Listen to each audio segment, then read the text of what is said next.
We're on Nedarim Perek Tet Mishnah Vav.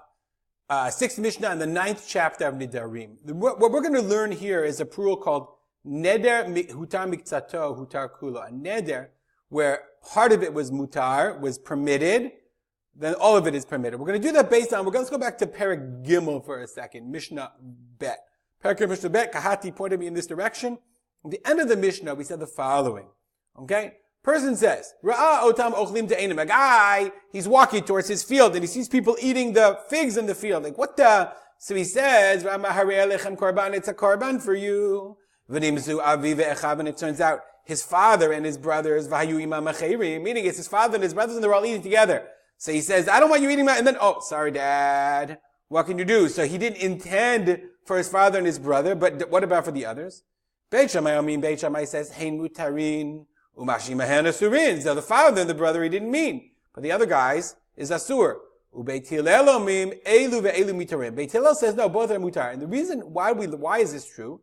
Why? Because the Bartunimah says neder shutar mikzato hutar kulo. Here it's not hutar. We're going to see he's really quoting from our Mishnah. This neder that was if it's partially mutar, it's all mutar. You can't have half of a neder. So here the neder was not chal. It didn't fall on the father and the brother, because you didn't mean it. Okay, you want the neder to fall.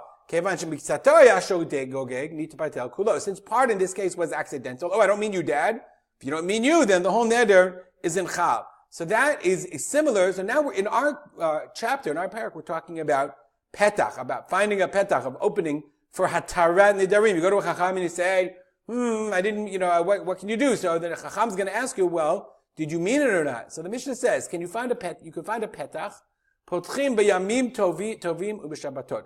Holidays and Shabbatot. Why? So why? Because the person could say, im nadar litano, the person takes a neder to fast, o shelo le'echal basar lizman katzuf, or not to eat meat for a specific amount of time. Omrim lo, they say to him, ilu samtel li b'chal Shabbatot v'yamim tovim, Shabbatot zman zeh, klum hayiti noder. Would you have had in mind, if you knew Shabbat and Yom Tov were included, you're fasting on Shabbat and Yom Tov, you said no meat. I mean, vegetarianism is fine, is good, but you're missing Yom Tov. You're going to do that? Okay? And the guy says, no, I didn't mean Shabbos and Yom Tov. I didn't have it in mind. Of course I was going to have meat on Yom Tov. Well, what about the rest of the days? Originally they used to say, remember, this is like Beit Shammai, Otana yamim mutarim, usha'ar kol hayamim asurim. So those days are fine. Right? But the rest of the days, sorry, but Shabbat, Yom Tov, you didn't mean, but the rest of the days, you're fasting.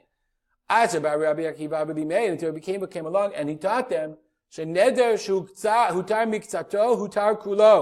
just like, if the neder is not chal on part of the neder, it's not chal at all. So the same thing is true if hutar miksato, once part of it is mutar, okay, then the rest of it is mutar as well.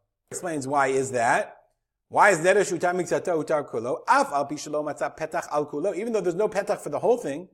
Delo nadar mi'ikara elodat shitkayem kulo.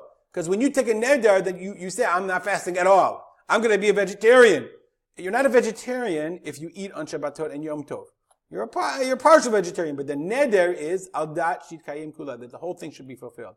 Nimsa hatarat miktakto petach kulo. So if you get out a part of it, you can do a heter for part of it, a heter for part is a heter for the entire thing. We'll stop here, and as we always do, dedicate all of them to my father, Rav Simcha ben Yitzchak Kalman. Have a good day.